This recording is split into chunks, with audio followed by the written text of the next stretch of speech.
Hey, what's up everybody? I'm back with another video, and today is a cool video, so hope you guys enjoy.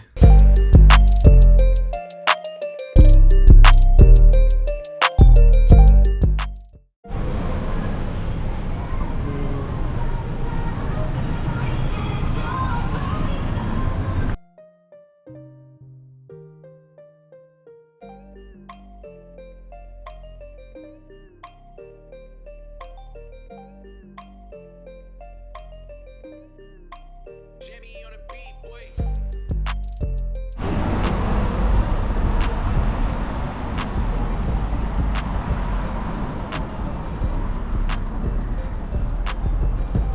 Hey, this is what I used to look like a tourist.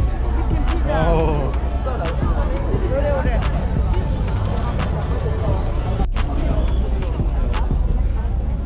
Like it? I love the vibe, I love the way.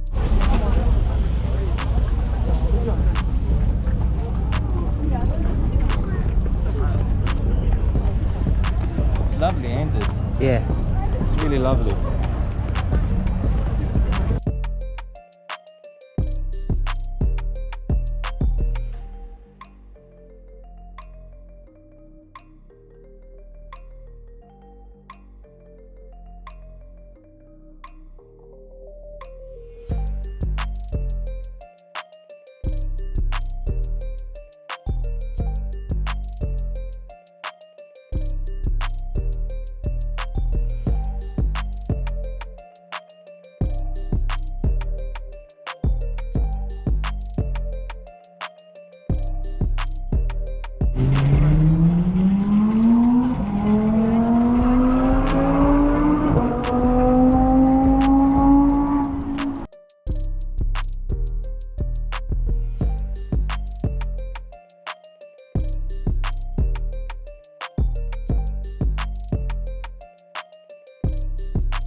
Great weather.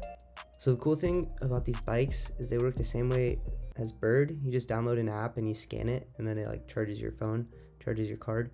And yeah, we took a long bike ride and it was very nice. So hope you guys enjoy the scenery.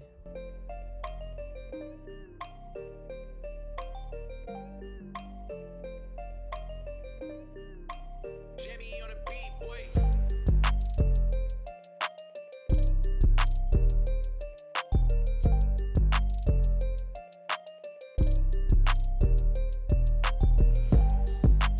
Oh fuck! Oh, we were so close to that guy. Oh, that was scary. Okay, speaking of almost hitting someone, we actually did witness a crazy collision. It was like this little kid, he was like 8 years old on his bike, and he was like just zooming, and he got a little too close to the center, and there was another girl headed our direction, and boom, they just collided, and they both just like started somersaulting, and then a bunch of people stopped and helped them. It was pretty freaky, but it gets really crazy on these roads because so many people are biking. It's honestly kind of surprising. You would never like see this in the US, but yeah, it gets really crowded and you almost crash.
So these pink cherry blossom trees that you're gonna start seeing on the left are pretty interesting because they actually only look like this for like 1 to 2 weeks of the entire year. I didn't know that. When I was walking to class, you could see like 2 or 3 of these trees, and there would just be people lined up like taking pictures of it. I'm like, geez, like people are really fiending over that Instagram picture. And you could see some people up there taking pictures with it too. And then like 2 weeks later, the tree was like brown or like green, like the pink had all gone away. I was like, oh shit, like this is why people care so much about getting pictures with it. But luckily I got a cool video of it with the scenery.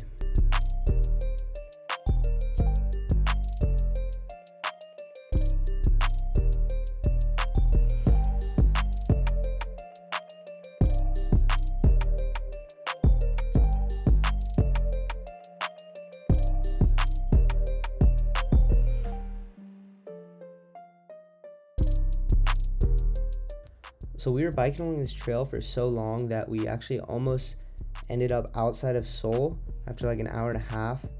And the bike ride was pretty nice. It honestly like reminded me of what it felt like being a kid, not having to worry about everything, because like, you know, if we did this now, you know, you got to drive to the park and you have to like find somewhere to park, and then wherever you bike, you have to make sure you bike back to that location so you can get back in your car. But since we took the subway, we didn't have anything to worry about. We just get on the bike and bike for wherever we want. Whenever we stop, we just get back on the subway and then go back home. So it was pretty easy. It was pretty nice.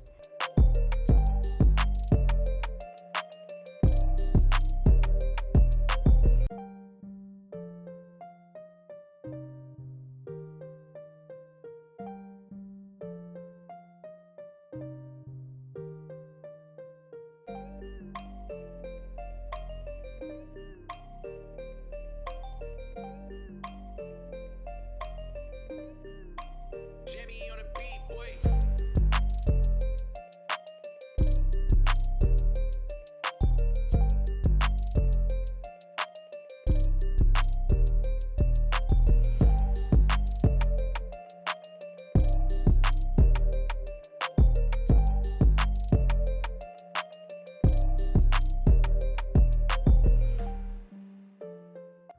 Another very interesting thing that I noticed once the weather got warmer is that people don't wear shorts here.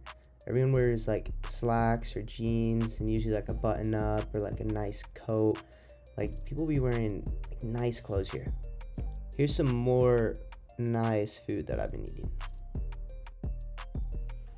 My favorite meal so far has been this dal galbi. It's like cheese, chicken, tteokbokki, vegetables. And when you're almost finished, you can ask them to make you some fried rice, and they'll like put some rice in there and stir it all together, and then you keep eating it. It tastes so good.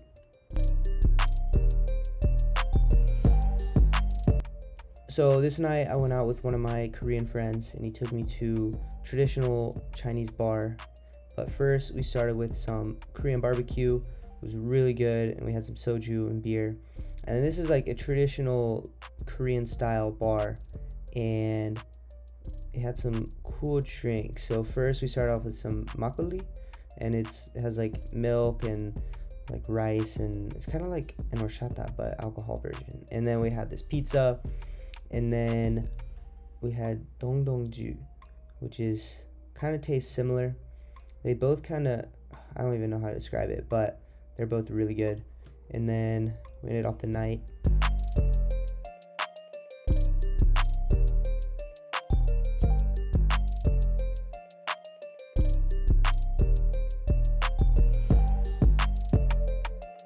So another very cool and considerate part of Korean culture is escalators.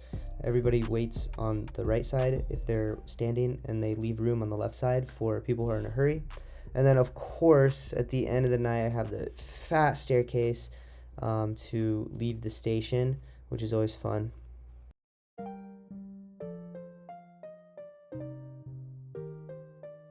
So another cool thing is the parks and how popular they are in Korea. So pretty much at every park you'll have like equipment like this, and people will be walking the trails and then they'll stop by and do some equipment and stuff like that. And I absolutely love it because I can train my calisthenics. So lately I've been going to the park a lot more. I'm really just trying to look like this guy right here, which is why I'm grinding so much. So a lot of people are asking me how my Korean's going. Am I fluent yet? Can I speak it? Can I understand it? Like, am I able to get around? And since next week is my last week of class and we have to give a speech and we have to do a writing test, a reading test, a speaking test, and a listening test, I figured right now would be a good time to show you how it's going. So this is my speech. It's still marked up from the teacher. I need to write a final draft of it, but I figured I'd just read it to you all and put subtitles, of course, so you can kind of hear what Korean sounds like and see the vocab and grammar that I've learned, because since it's for the final, I have to use like as much of what I've learned as I can. So here we go. 안녕하세요. 저는 블렌든입니다. 제 발표 제목은 제 하루의 일과입니다. 제 하루의 일과는 바쁘지만 정말 재미있습니다. 저는 아침 9시에 일어나고 아침을 만듭니다. 그리고 아침을 먹으면서 휴대폰을 합니다. 저는 오전 10시부터 오후 12반까지 보통 집에서 숙제도 하고 고향 친구들에게 전화도 걸고 유튜브도 보고 요가도 합니다. 그리고 점심을 먹고 학교에 걸어서 갑니다. 저는 매일 오후 12시부터 6시까지 한국어 수업이 있습니다. 한국어 수업이 힘들지만 재미있습니다. 그리고 반 친구 만나기 좋아합니다. 저는 보통 수업이 끝나면 과자를 먹고 체육관에 욕도를 하러 갑니다.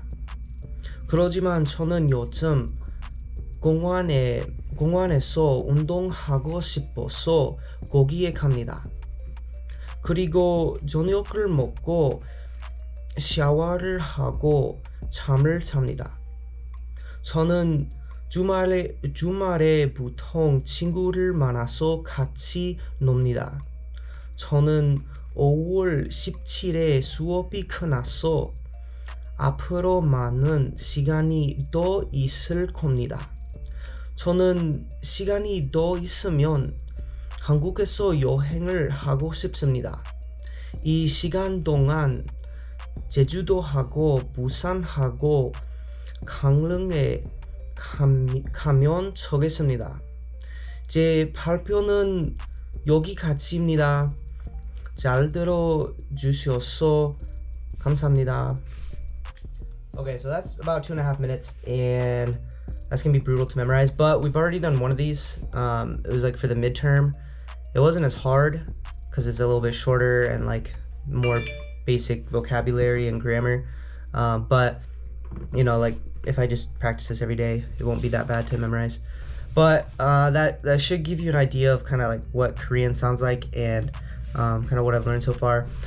But just because I've learned all these words and like vocab and grammar doesn't mean I can just go out and like speak it with other people. That you know, maybe people don't realize that part. I guess the best way to describe it is, well, number one, it's very hard to understand people when they speak it, right? Some of my friends in class are like really good at this because they watch like Korean drama all the time, so they hear it a lot more. I usually don't watch shows, so like I watch a little bit of Korean shows just because like I want to practice my listening, but since I don't watch as much as other people, I pick up on it a lot slower. And also, it's, I guess you could compare like speaking conversations with people the same as like mental math. If someone came up to you on the street and was like, yo, solve this math problem really quick, and then you have to think in your head like, okay, like 8 times 8 and then divide by this, and then you say your answer, right? It's kind of the same thing. So like if I ask a question and then someone responds, or someone asks me a question, I have to quickly think of like what to say, like, okay, like think of this, and so sometimes it's easy to like mess up or like stutter, and then like 10 minutes later after the conversation, I'm like, oh, I should have said this, like, oh, I had a perfect response of like the good word and like using my grammar and stuff. But you know, when it's like in the moment, it's kind of hard to do that. But and you know, it kind of takes time. I'm not expecting myself to learn it in 4 months. I think of it like 10 years from now, if I practice it, you know, for 10 years, I'll be very good at it. So this is just the start. Also, this is only level 1. There's like 7 levels, right? I'm in the level 1 intensive Korean class. There's still 2, 3, 4, 5, 6, 7. So like I've barely even like scratched the surface on like what there is for this language.